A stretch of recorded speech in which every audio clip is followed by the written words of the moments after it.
Welcome again to the Sutherland Report. Now, this sit down with a very, very dear friend of mine has been long overdue. So I'm going to bring David Sumrall on right now and we will get into it. All things J6 updates on what's happening in the US. David, my dear friend, lovely to see you in the right context of that wonderful English word. And it's been a long time coming. We've been trying to do this because I've been wanting to catch up with you since the inauguration of President Trump and the pardons. How are you, my friend?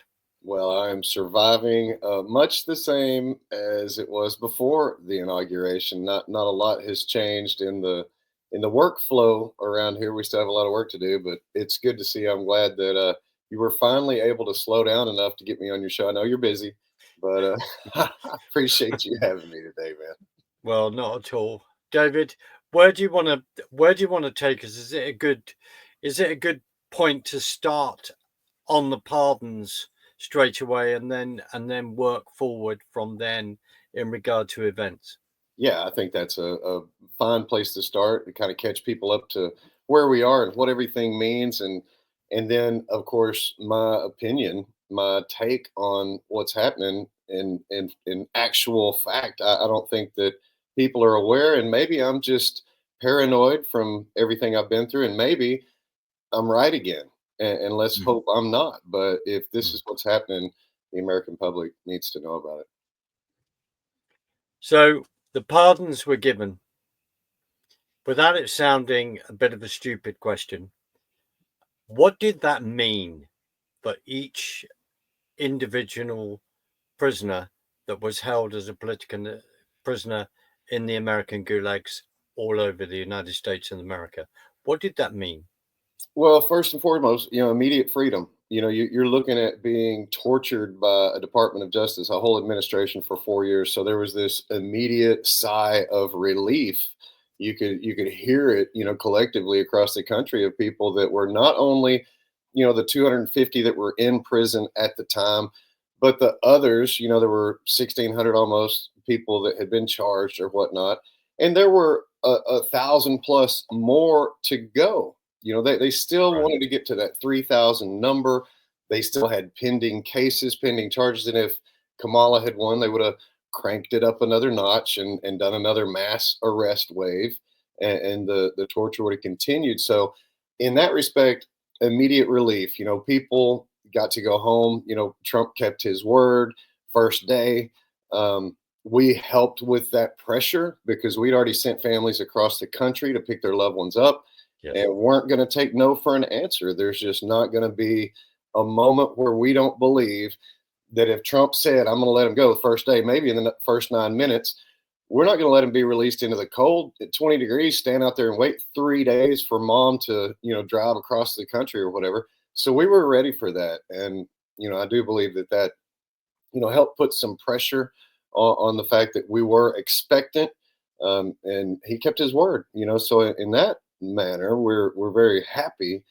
But I don't think that what's happened since the pardons are is really being talked about as much as maybe it should. And we know that not all the Proud Boys got pardons, and not all the Oath Keepers got pardons. So there's still a bad time away from going back to jail for something. Anything, accusation. Something goes wrong, bad traffic stop, whatever. I don't care, they're still in harm's way as well. So, we look at different things that happen to the different people. And of course, with that, Mark, comes this cover up that I want to really get into. And I think that that's the part that I've looked it up. I've done, and I'm not a legal scholar, I'm no lawyer, but I ask a lot of questions, and I have some friends, and I have the internet. And I've never seen where cases that were pardoned by a president were then dismissed. And so what's happening is these people, and we see this one character that's a J6er. He's, in my opinion, a propagandist for the other team. And, I win, or case dismissed. And I'm thinking, that's not a win. That is, so if they dismiss your case, Mark, you can't do an appeal. Your Right. case is dead, Right. and you can't prove your point. You can't get your moment. You can't have day in court that we all dream of, that shows that we were innocent the whole time and that those were the bad guys, that's gone. Now that's one side of it. And I think that's a really bad side, because that's really the stories that needs to get to the public and really put this court system, judges, prosecutors in their places, which is not among society. And when you take away that appeal process, it's dead in the water. Everything that happens happened, and they got the last word, in my opinion. Now, in addition to dismissing the case, we've been trying to find transcripts for all these different cases so we can use artificial intelligence to scour through these thousands and thousands of transcripts, or hundreds of transcripts, to get the details about the unconstitutional treatment by the judges, the malicious prosecution, and really put together a case of how they conspired against the American people. And so when we're digging for these transcripts, we're noticing that some of them can't be found now, and they're missing, and we can't locate them maybe as easily as we could before. And then I think, well, if there's no case, if it's been dismissed, why do you need to keep the transcripts? Why do you need to keep a record of it?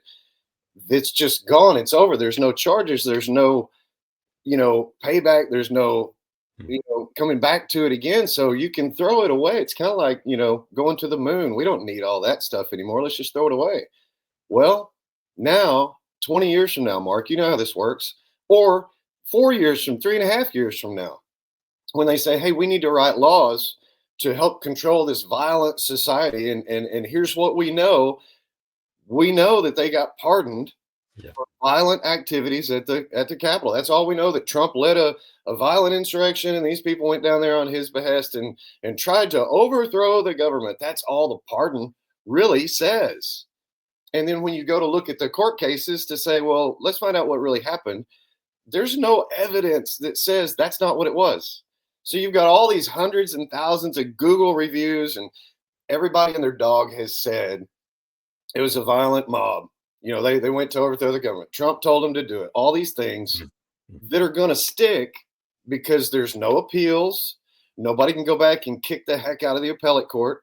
And here's what I heard, that the appellate court told the judges, we're going to get our asses handed to us. You have to make this go away. And the judges said, hey, we can do that. Now that they're pardoned, let's just dismiss them. Now there's no coming back for the appeals. And on top of that, we can get rid of these transcripts. Now, it's very interesting, and chase a little rabbit here for a second. I was just listening to the Gavin McInnes, Enrique Tarrio interview. Enrique Tarrio is the president of his local chapter of the Proud Boys there in Florida. They give him credit for being the president of all the Proud Boys in the world. That's a whole nother topic. But him and Gavin are talking about the 60 Minutes interview that Enrique did, where, of course, they're going to set you up. They're going to do everything they can to make this story about violent, supremacy and all this. And it's really almost comical to watch that. But I suggest everyone find Gavin McInnes, Enrique Tarrio, because they watch the entire 60 Minutes video and break it down. But throughout that video, as I was watching it, the narrative is the same. The 60 Minutes people are still saying the violence, the insurrection, all these things in history. And now the appellate court tells the judges, we're going to get hurt in court. You have to make it go. They start dismissing. You have the Proud Boys sitting here. Enrique's the only one that got a pardon. He wasn't even there in D.C. on January 6th. He got 22 years in prison. The other Proud Boys and Oath Keepers still waiting. They're seditious conspiracy. They got commuted sentences. And Trump said, because we want to do more investigation. And then Trump says that it was horrible. You hear all his statements passed after the fact. Now that he's finished with the speeches in public, where he's worried about his historical value as one of the greatest speeches, now he can talk about what's important sometimes on an airplane occasionally, or if a reporter asks him the right question. And you hear from his heart, oh, these people were treated horribly. It was terrible. But he still didn't have the whole story. And this is what's frustrating to Jay Sixers. Just the other day, he said Ashley Babbitt was the only one killed on January 6th. That's very far from the truth, President Trump. He also said just a few days ago that it was horrible conditions that these people were held in the Washington, D.C. gulag. Sir, they were in 35 different states, in 80 different facilities, and Yep. 4 people were killed that day, either negligence or direct murder. I mean, homicide. How do you want to call it? I don't want to get sued for accusing someone of what actually happened. But Michael Leroy Bird shot and killed Ashley Babbitt right there in front of everybody. Lila Mm. Morris, MPD, beat Roseanne Boylan with a stick. Now, we don't know if she was still alive at that point, but she sure wasn't going to be after that. We know Kevin Greason was in the crowd having some kind of medical event when they started throwing hand grenades in the crowd, the concussion grenades. That can't help. And then we have Benjamin Phillips laying on the concrete for 10 or 15 minutes because the medics won't come help him, because the police, oh, Yeah. this is terrible, because of the optics of the day. And when you see that much of a setup, and then you hear Enrique talking about all these things that aren't true on 60 Minutes to this day. Now, if we can't appeal these cases and we can't have our day in court and we can't prove, all you have is negative reviews to say. We have to enact all these laws. These are insurrectionists, they're deplorables, they're all those words that they want to use, and we have no proof to back it up because they're deleting transcripts. So I want the public to kind of understand what a cover-up looks like. When you want to whitewash something, you Mm. have your lead propagandists toting the note, carrying the tune. You want them to direct people's thought process. Oh, dismissal is exactly what I want. That's perfect. Now I'm not in trouble and I'm free. Well, bless your heart. I'm glad you're free, but you're not. You're back in the same frying pan that you were in before. And unfortunately, I believe this is the second time that the J6ers have been tricked. When David, and I do want to mention the awful event that happened in Idaho, because you mentioned, Mhm. a traffic stop and the consequences of being a J6 prisoner despite the pardons. Mhm. When was the first time when J6 was tricked? When the J6 prisoners were tricked? The day of January 6th. I mean, these people went down thinking that they were doing the right thing at the right Yes. time. They got Yeah. tricked by the police, by the corporate takeover of, the government really raked these people over the coals. And look, this is the part I've been worried about for a long time is Trump's part in that. And I'm not trying to throw him under the bus here, but he knew they didn't have the National Guard. He knew they didn't have the troops. He knew they didn't have the protection. And he knew it was a bad situation. We can just leave it at that. He sent us down there. He sent us down there. Oh, yeah, he thought he was going to be there too, but he wasn't. We thought a lot of things that didn't happen too. And we suffered for 4 years for it in prison. A lot of people killed themselves, 10 Mm. people plus, Mm. committed Yes. suicide from the pressure of the deal, and you can't even get the facts right because your handlers and the people that control the propaganda that you're selling for whatever gain or for whatever purpose, if it's a big expose and you're going to throw all these people in prison, please start. By this time in Biden's presidency, there were probably 300 J6ers in prison already, and they have zero. Pam Bondi is asleep. I don't understand. And here's the difference, Mark. Here's what really frustrates me and thousands of other J6ers. They didn't build a case against us and then throw us in prison. They threw us in prison while they built the case. Case. Yeah. And if fair was fair, these judges deprived people of their constitutional rights, Right. hands down, without a question. That all these congressmen and senators are aware of deaths that were misreported by the media and that needed proper investigations. So they know about felonies that took place, but they didn't do anything about it. That in itself is a 3-year penalty in prison. So to me, this is the exposure of that two-tier system. But I'll tell you the most tragic part about it was when we met with one of the congressional staffs and they told Tommy Tatum that they were not going to arrest any Capitol Police because they work together. They have to see each other in the halls.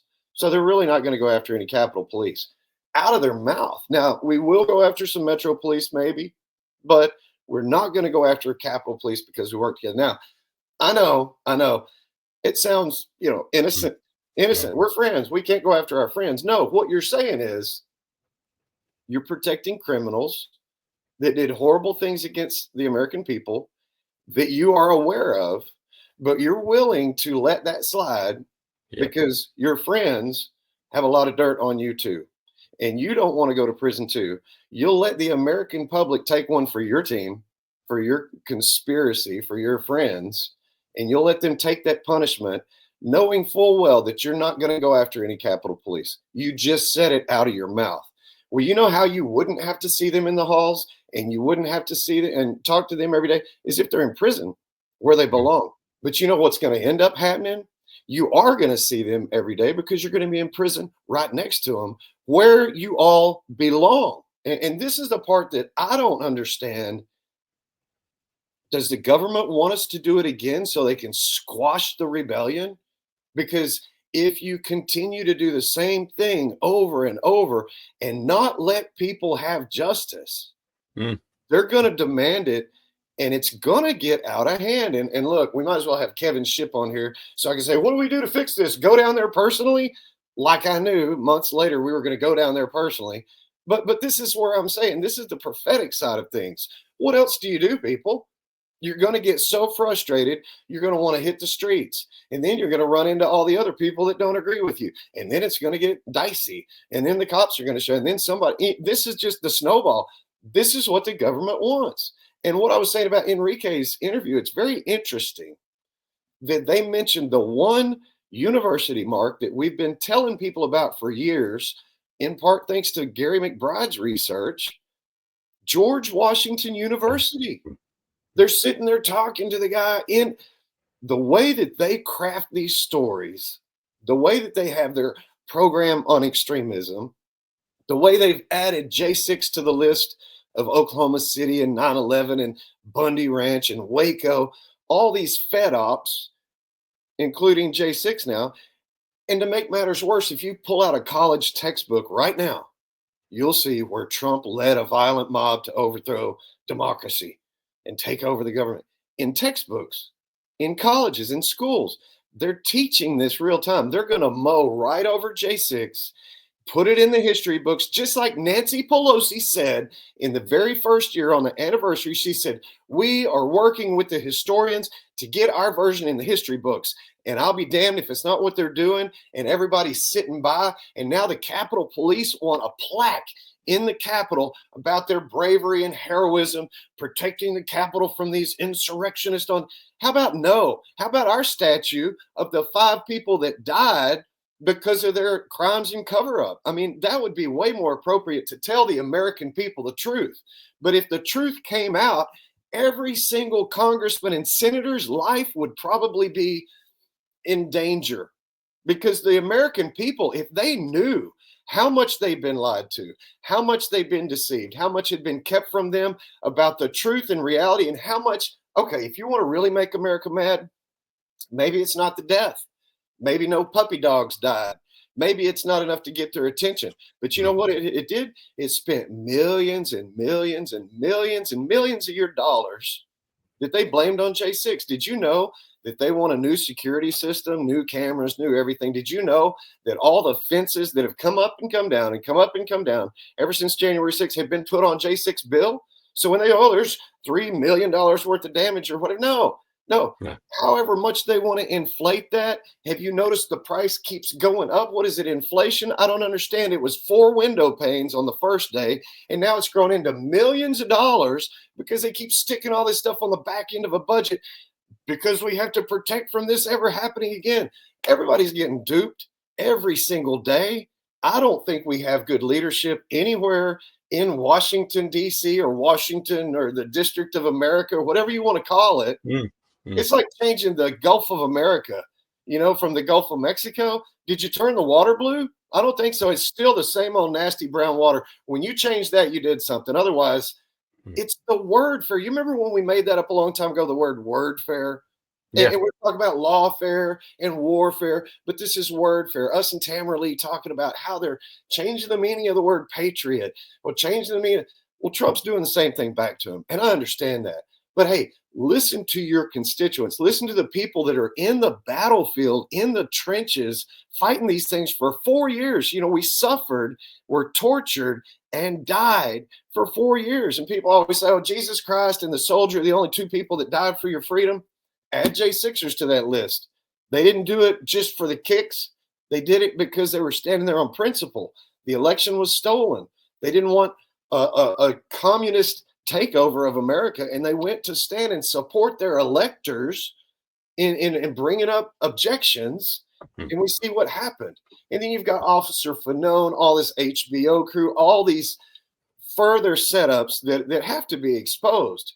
But our Congress and our Senate are disinterested. They're past this. They're over it. And they want that because the truth is they would all go to prison, all of them. And I know, oh, wow, that's crazy. Let me tell you, I had a friend, Mark, and I guess I'm just fired up today. I had a friend. He went to prison for 2.5 years because, let me tell you, it's a short story. He worked at a place, medical place, and he was an investor. He heard that they were doing some bad things with their money. And he was like, oh, man, I got to get away from this. So as fast as he could, got his money out and quit, left the company, left his opportunity, left the investment, made his money back to go as fast as possible. A couple of years later, FBI knocks on the door. Hey, did you work in such and such company? Yeah, I did. Did you know they were doing this stuff? He said, well, it's funny. When I heard they were doing stuff, I quit. I can't be a part of that. And they said, so you knew they were doing something? Well, I didn't know exactly I just knew they were doing something. I quit. I don't know exactly what they were doing. Well, you didn't report the crime. Well, I don't know what the crime, I just knew, but I just quit. Well, you didn't report it. So guess what? You have to go to jail for 2.5 years. And he worked with them. He was like, look, I'm going to give you, it was one of the biggest financial crimes in the last couple of 5 or 6 years, something like that. And he was a innocent bystander that quit, that tried to distance himself from it, still went to prison for 2.5 years because he knew about it in passing, not even really knowing about it, but knew something. 2.5 years. Now that's a financial crime, Mark. That's not murder. That's not Roseanne Boylan. That's not Ashley Babbitt. That's not Kevin Greason. That's not Benjamin Phillips. And we've told all these congressmen and senators about all those dead people and said, please help us. Their families deserve justice. They deserve justice. The truth needs to be told about the day, about what happened to these people, why the government came down so hard, all these things. But if you delete the transcripts, you delete the records, you delete everything about it, you can tell whatever story you want through George Washington University that works with the lawmakers to make the kind of laws for control. You see, they used the Patriot Act on us. They used it on school parents going to school board meetings. They're using it on everybody. They had intel on people from J6 months and months before J6. It's just the way the system works, and they're not working for us. And something big needs to change.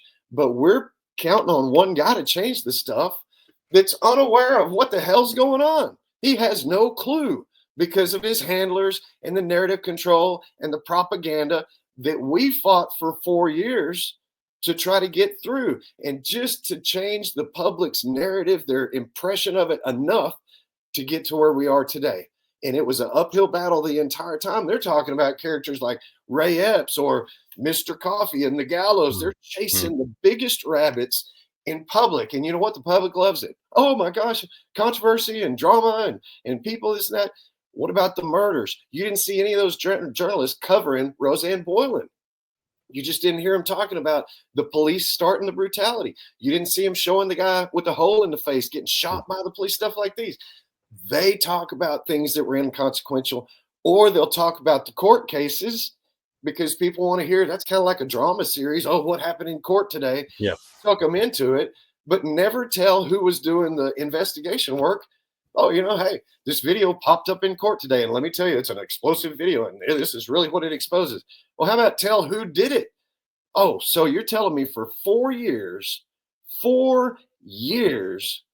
these same journalists never, ever shared any of our work at all.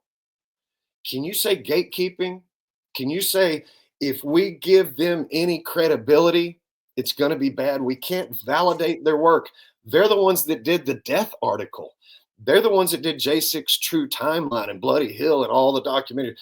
If the public ever learns who they are and what they have, they're going to be mad at us for one, but they won't need us anymore. We won't make any more money. We'll lose control of the narrative. The American people are going to get pissed off and do something about it. We got to keep those groups quiet. We got to censor the heck out of it. And I promise you, it's exactly what happens. So ask yourself this: the most famous, most well-respected, loved journalist from J6, how many times in 4 years did they ever say anything about us and our work? Actual J6ers interviewing actual J6ers, getting J6ers videos, building things that show the truth, exposing the reality of the day, and yet they stayed silent. And you still have other journalists touting them as, oh, if it wasn't for so and so, we wouldn't know anything about J6. Yeah. Well, what do you Yeah. actually know Yeah. about J6? Nothing. Yeah. Nothing. You really don't. Because, and then you get mad at me for saying, they're a gatekeeper. How dare you? They have such a huge following. You only have 30,000 followers. Who are you? I said, I'm the guy that did all the work. Who are you for having an opinion about something you don't know any about? Are you a Democrat? Because this is where I see it, Mark. When the government on both sides is working together in perfect harmony, they Yeah. are not working in our best interest. They do not have the people at heart. Same thing with the media. Now we're seeing these clowns from the right get on to these shows with clowns from the left, and we see the media working to kind of fill this gap and build this bridge, just like these politicians. Do you not understand what's going on, folks? This is the biggest dupe that you've ever seen. It's all a land grab, no different than the Salem witch trials. I swear to you, man, this is the way I see it: is power, control, influence, money, all those things. And you really have to worry about what Trump's mindset is. Now, old Trump didn't care one bit about what people thought about what he said. He would say what was on his heart and what was on his mind. But you look at his last big speech. I didn't want to say anything about that because, they kind of advised me not to. I don't want to talk about J6 during, because I want it to be remembered as the biggest, most historic speech. I'm not really going to say what's important even. What? You're not even going to say what's really important? Let me fill in those gaps for you, sir. Those J6ers did what was right. They went to the right place at the right time to do the right thing. They are the heroes. They are the original election auditors. They stood against the entire pressure of the DOJ. They died for this country. They suffered and were tortured for this. They are the heroes. We will forever know this is Patriot Day. We will have a statue for the fallen, the five, and name them all, including Officer Sicknick, because of the line. And they need to be seen as the heroes that they are. And if that had happened during that speech, maybe Matthew Huddle in Indiana wouldn't have been shot 4 times in the back as he ran from the police because J6 popped up on the screen. Terrorist alert, domestic terrorist. What? So he didn't fix that for us, and he's still leaving us to hang out in harm's way? Just every J6er is on edge, bro. We're a traffic ticket, a traffic stop away from the potentially getting shot. Now, how does that make anybody feel? And then when you find out how bad a shoot it was, when you see the video and you see how horrible that whole situation went down, and then you want to get real sick at your stomach, those same influencer, those same journalists that are supposed to be on our side, the ones that you learned everything about J6 from, said that Matthew Huddle was not worth defending, that he was bad, he should have not have got a pardon, he should have still been in prison, and not to defend his death because he's not worth it. Can you believe the low scum of those kind of people that call themselves journalists? They're activists, man. They're activists that had former jobs doing other things that all of a sudden pop up on this radar, and they're the most popular journalist ever. And how? Where did you come from? Where's your pedigree? Where's your records? You're worse than Geraldo. I mean, what do you want? And yet we look at them like leaders, and they're wolves in sheep clothing all day. They let people commit suicide because they wouldn't take messages because that wasn't important. That's not a big story until they kill themselves. Then, oh, I want that story and I'm going to be your best friend and we're going to use you. We've seen this literally happen, and the American public is totally asleep about it. They don't know because of that control. It makes me sick. And the American public and you off air, we've had this conversation. Have boarded, it seems. I don't want to put word in your mouth of saying yet again, well, they deserved it. What have Yeah, they done here?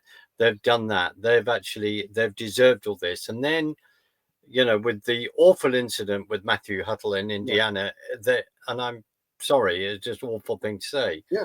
It Then people say, well, then that individual deserved it as well, as you've said, because of the way journalists are portraying this. That's Go. exactly right. And look, that's top down. That's from Trump down. That was his responsibility. He dropped the ball. I'm sorry. Yeah. Okay. Let me give you two things. Word fair that we were talking about the other day. Mm, If mm, Trump had said, I'm pardoning innocent people, if he had listened to us and read the book that we prepared and yes, listened to the research that we did, same as General Flynn, we said we need a pardon of innocence. innocence. Mm, He didn't do that. He gave us a pardon. A pardon infers guilt. mm, So people think that Trump pardoned a bunch of guilty people. I was on a show a couple days before the inauguration, and the lady was like, there is no way that he's going to pardon all these violent criminals and put them out of the street. They hurt policemen and they did all these things. There is no way. I'm just telling you right now, he is not going to pardon all of them. And I say, yeah, he is, because he knows. But the new Trump won't say what he knows until he's in an airplane. A reporter says, you pardon violent people. No, no, no. These people were assaulted by the government. Well, why didn't you say that in your speech, bro? If you'd have put the word out and said, these are heroes, you better treat them that way or they'll be hell to pay. It's like Audie Murphy coming back from the war, bro. It's like the Iran hostages. Where's the ticker tape? Where's the interviews? Where's the love? Instead, we're having to fight for ourselves, try to find work when you can't. You lost everything. People are suicidal now as much as ever, bro. I mean, it's a real serious concern. And we're doing the best we can to support and offer that triage from one to the next, but it's not getting fixed if somebody on the higher up doesn't fix it. I heard him say yesterday, hey, we're looking into seeing about payments or something. Well, look faster. These people are dying, man. And I'm not being a shock and awe or a scare jock and any of that stuff. I'm saying they're at the end of the rope, man. They got a knot in their fingernails. And that's the reality. 4 years of going through this, losing everything. And when I say losing everything, big deal. I get another house, I get another truck. Can you get a new family? Can you get new friends? Can you build your entire whole life over again in the amount of time that you have left? Probably not. But you do Well, the let, best let's you can. go. Let's go through that. People have lost houses, Yeah. but more importantly, in certain cases, they've lost family. Yeah. There's been divorce, but more importantly, as you alluded to, which is just appalling, the fact that people have committed suicide over this. The pressure has been on in ways that are indescribable, and without going into it, Mhm. on a personal level, I have had the privilege to witness some of that pressure. It's I'll, real. I'll say that it's real, Yeah. David. So when, as you've alluded to in your work, in your documentaries, at 106, 107, we have Ted Cruz, Gosar, stand up, and others stand up, and then suddenly at that same time, bang, and that the picture of that the awful picture of the bullet in that gentleman's mouth, etc., Yep. that happened, which you clearly lay out in your first documentary, the timeline.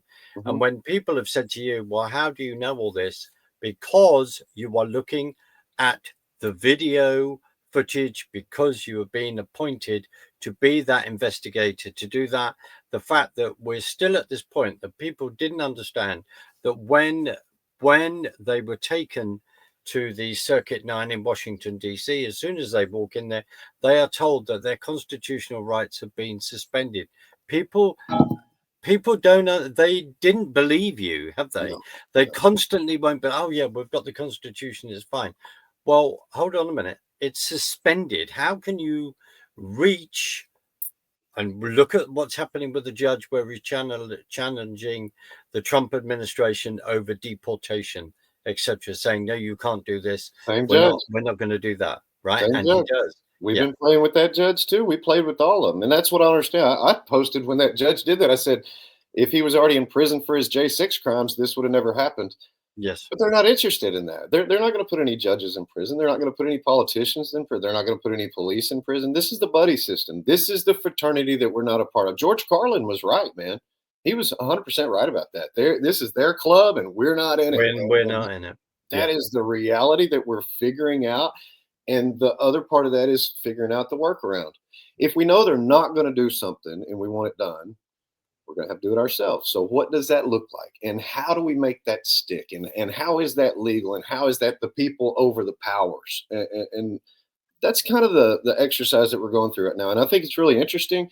I think it's necessary. I think it's very sad that we have to think this way, that we don't have any reputation. And I'll tell you this, man. Honestly, I talked to one of my friends yesterday that had a meeting with one of our congressmen yesterday, and this person told my friend that they weren't going to do anything about J6. That they can't. That there's not enough interest. There's not enough people. They're one person in 435 whatever.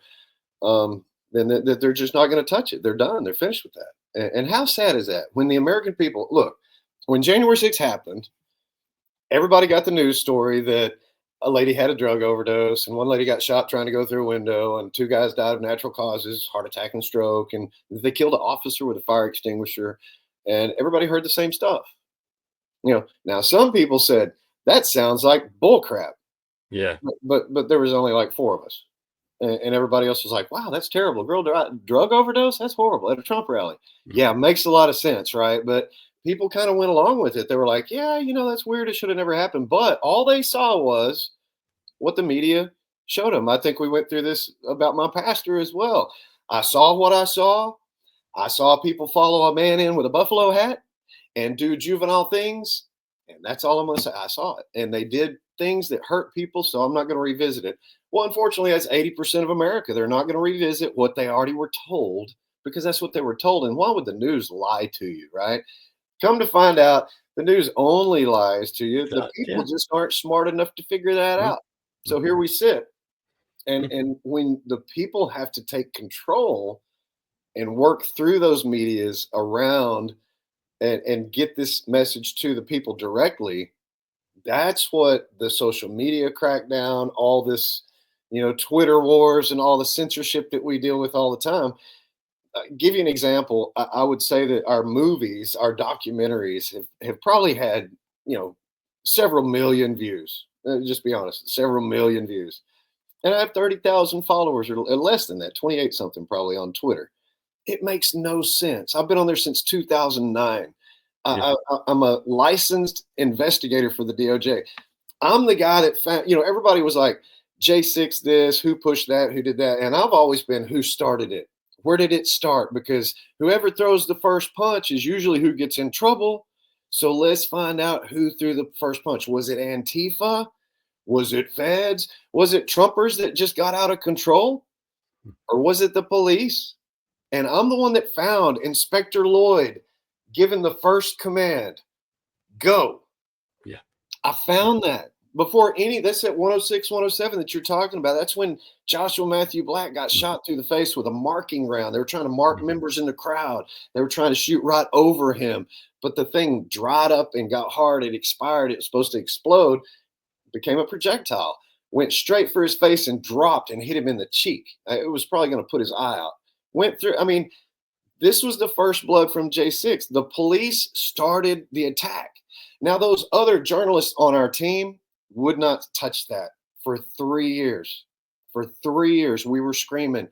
They started it. Here's one video. Here's a video of the crowd being peaceful. Where did that come from? It's at 102. Do you see anybody push? They would not touch it until we put out 1,000 Days of Terror.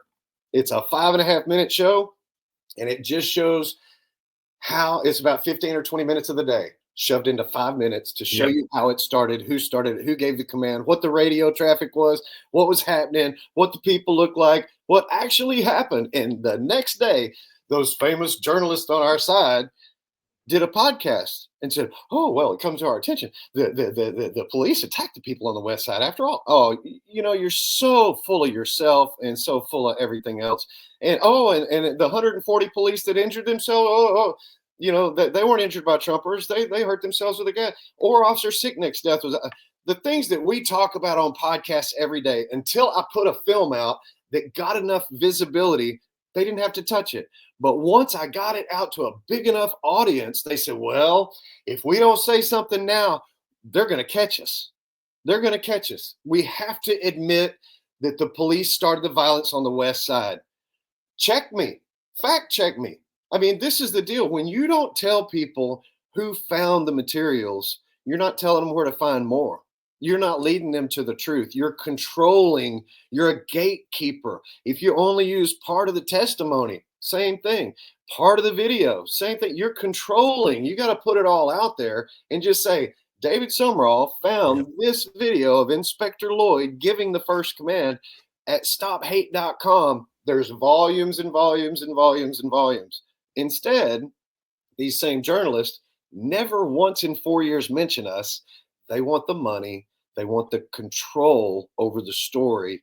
They are the paid propagandists, and we're the ones that they cannot give any credibility or validate that we exist. Or when they whitewash it, there's going to be those little issues that come up. So the Absolutely. less you say about this guy until we get to that point, then we can just keep pushing it down and pushing it down. It'll all go away. We'll own this thing and we can really crack the control down on these idiot Americans. David, you and I sat down. We've talked about this a number of the times over the last few years, and there is a reason why I want to say it, because you laid it out from day one. We sat down and had a conversation, I think, on January the 8th, right? That's right. It's up on Discovery Island. It's on your stop8.com website. It's there as an interview. It isn't about us going, oh, look at us. I'm not saying that. I had the privilege to sit down and have a conversation with you where you went through absolutely everything that your eyes saw on that day, when you were one of the first to be at the barrier and barriers opening up, etc., etc., then the crowd following you. You laid all of this out, and it's taken so long to move people from going, did someone really get shot? Dear Right. Ashley Babbitt, did she really? I mean, I'm not joking. I've actually heard that from someone's mouth, right? And I'm going, excuse me, how dare you? This is what happened.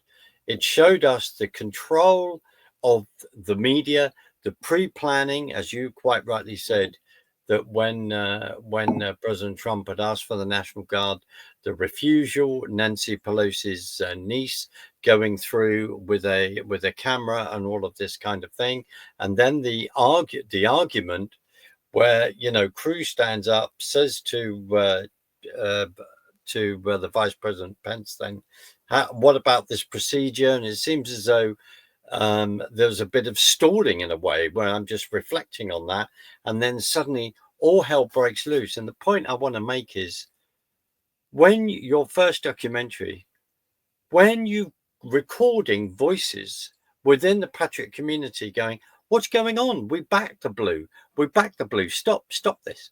It's all there.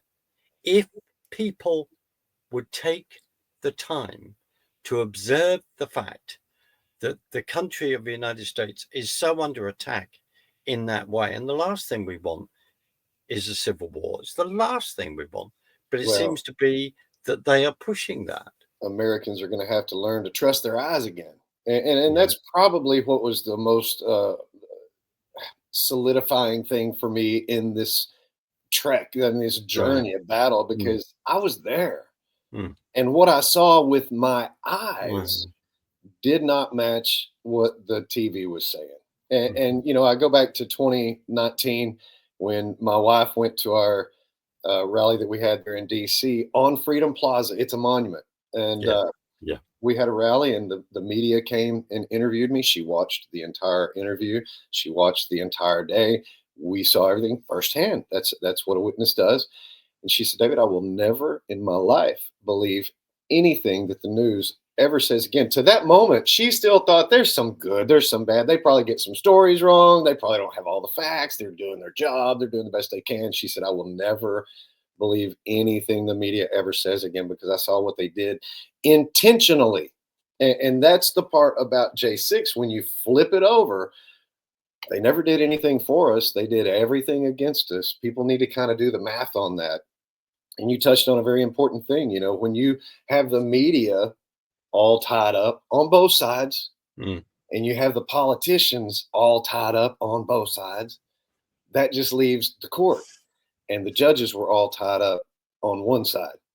And when you talked about them not having their God-given rights, their constitutional rights, literally when you get to court and your trial starts, the prosecutor says, Your Honor, our first motion is to strike the First Amendment in their defense so they can't hide behind saying that they were there to protest. Well, I think it's really simple that most people went there to protest. Yes.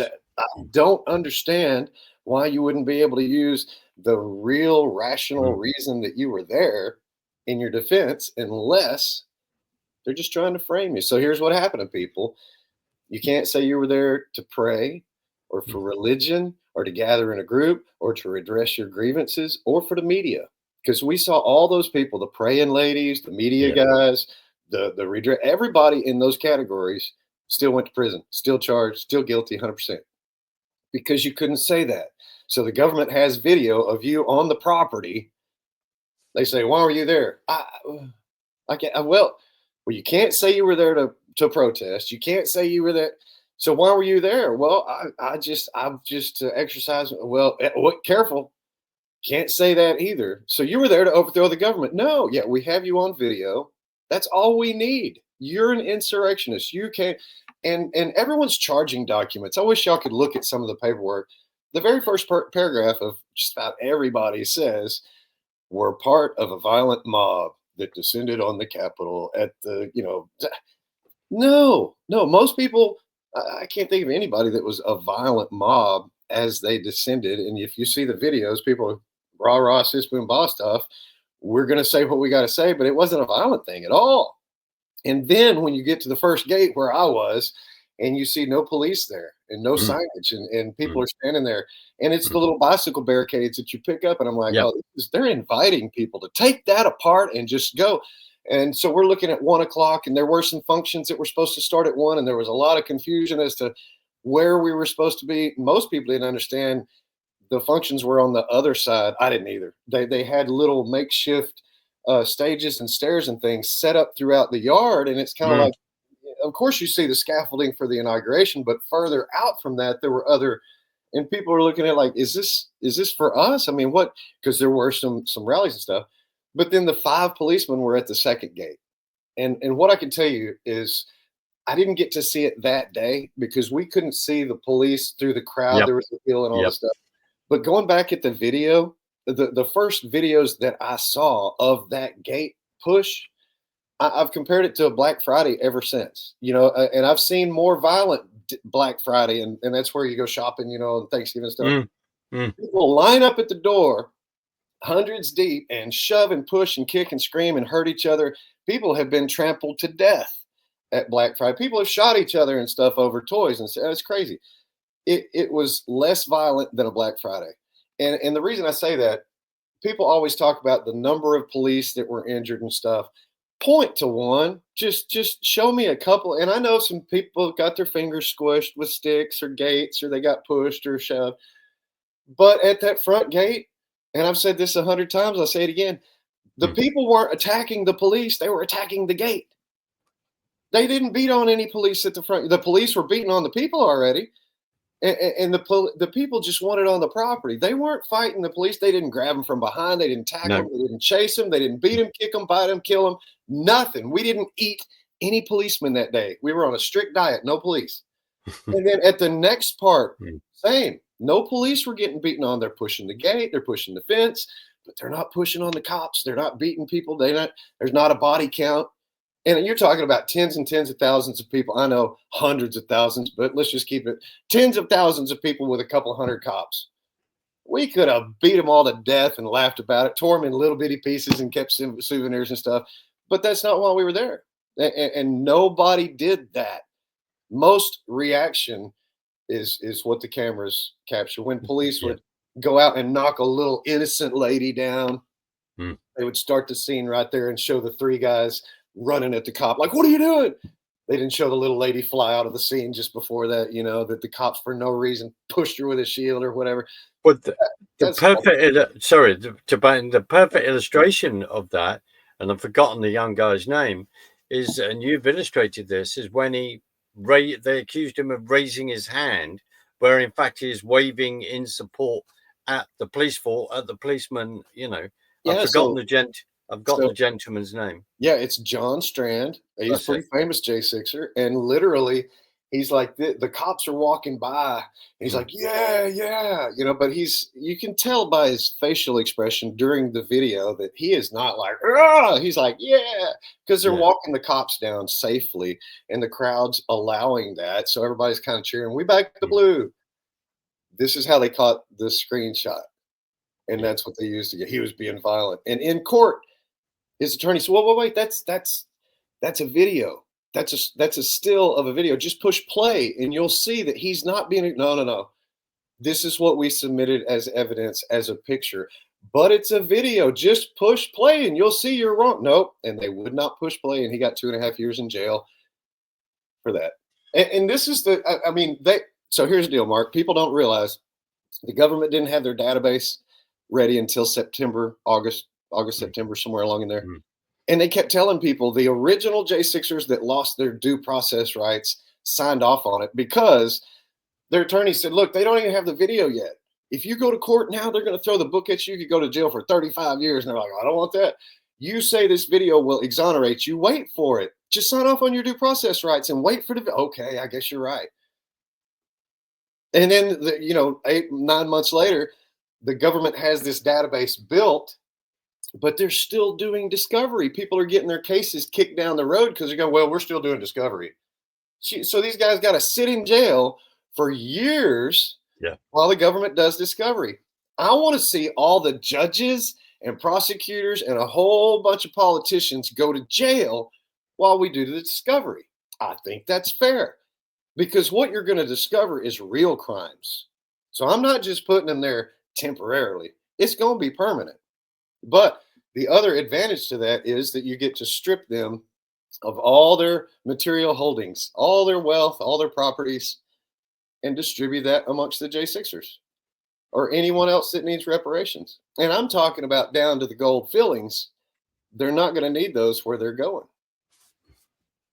I They're hear going. you. And David, I'm sorry, we're in the last sort of few minutes, and I just want to reflect on the fact that when people are listening to you, when you talk about with that in when your wife went with you to the rally, was just a wonderful illustration. But again, to remind people that you have been in activism of StopHate.com since 1992.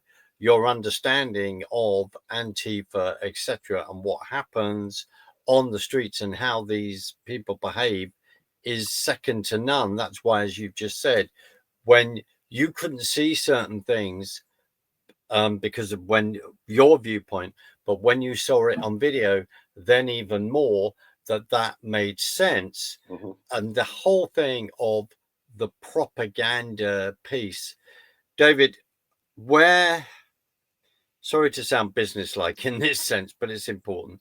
Where can people find the film festival from last September? Where can people find Yeah. this? Yeah. Where can people find this? Where can people find this? Mm-hmm. Just remind us and the importance of that because it hasn't stopped since Yeah. these pardons. No, I think it's getting more important. And I think people will start to realize it sometimes takes you a while to realize you've been duped. Yeah. But usually, the longer the period of time is between the point of the duping until you realize it, if it's longer, you're going to be even more frustrated. Yes. You're going, I can't believe I fell for that long. I can't believe they did that to me for 5 years. That kind of stuff. So I think that, as we share this information, we found that people really take to the chronological films that we do because Mhm. it puts things in order. You've Mhm. seen 234, 1, Mhm. 12, Mhm. 3, all these things jumbled up. We put it in order so you can watch the whole thing and, Yeah. and have an idea of what happened. We did the same thing with that film fest. And what it did was it took a dozen different films, including 2 of yours and 4 of mine, and it put them in a chronological order in a timeline that starts the conversation about COVID. and how that led to the election problems and how that led to January 6th or the Absolutely. FBI, on and on and on. So 1afilmfest.com, 1afilmfest.com. That is an amazing thing. $25 you get all these films, but we did, the Q&A and the awards. We had a great time, and I hope that comes across in video. Mm, mm. And we're going to be adding our next film to that website so you can get it as for free as well. And it's Pardon Us, Justice for All. It's the explanation of the weaponized DOJ, the Department of Absolutely. Defense, the Brady Mm. violations, the superseding indictments, the malicious prosecution, everything that you can imagine that these judges and prosecutors and even politicians, it's all in this film. It's a great film. I hope it explains what we went through for people so they understand more about what we're talking about today. StopHate.com is always the research capital. 1afilmfest.com. Please share that. We need to get these explanations to the public. PardonUsFilm.com. PardonUsFilm.com. And then lettersfromprison.us. And that's where you get those American Chronicle, Gulag Chronicle books. And we've got the third book coming out. Listen, we Yep. have so much support to give to these people still that are in dire need. They're rebuilding their entire lives. So that book right there is 100% fundraiser for the families, the defendants, their families, their kids, wives. They're trying to rebuild from nothing many, many times. I'm talking about losing the 150-year family farm. The things that are irreplaceable in so many ways, but getting them over this hump, getting them hopefully to a point to where maybe President Trump will expose more and do more. I just don't see it happening. If Congress and the Senate don't want to do it, it's just really hard unless he's going to do another executive order. But listen, those are the things. 1A, like the number one, the letter A, filmfest.com, stophate.com, lettersfromprison.com, not .us, lettersfromprison.us, and then pardonusfilm.com. That's going to be a great lineup for people. Look, there's 4 films on stophate.com you can watch for free. There's another whole video library with all the other J6 documentaries, Absolutely. many Yeah. of which we've had a pleasure of being a part of, helping build these out. We had the evidence, we had the film crew, we had the people, Mm, we spread out, mm. we captured the day. We know what really happened, and we've been trying for over 4 years now to tell the public. And going back to our January 8th interview, I had to get all that off my chest. It was 2 days later. I was still in shock, as if you can't Yeah. tell when you watch it Yeah. and what we Yeah. experienced and what we witnessed. And then get back to the hotel room that night and hear the spin that they'd already put on it. And I was It was like, we shocking. can't do this. We're going to have to do, Mhm. we have to get ahead of Mm. this or they're going to hang us all. And Ab- sure enough, that's ab- exactly what they tried to do. And a- thank God Absolutely. for people Yeah. like you and Dan Happel and Ed Griffin, the guys that helped us out, man. Can't thank you enough, brother. Well, it's not me. It's not me, David. I tell you, it's been a privilege just to stand with you and support you as a dear friend. I think that has been my role. And thank you. I'm going to play us out.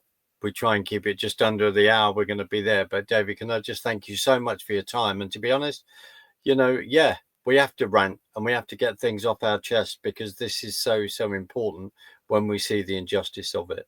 I'm Love going to you, play brother. us out and stay there, and I'll say goodbye to you on the other side. Sounds good. Thank you. Thanks, Amar.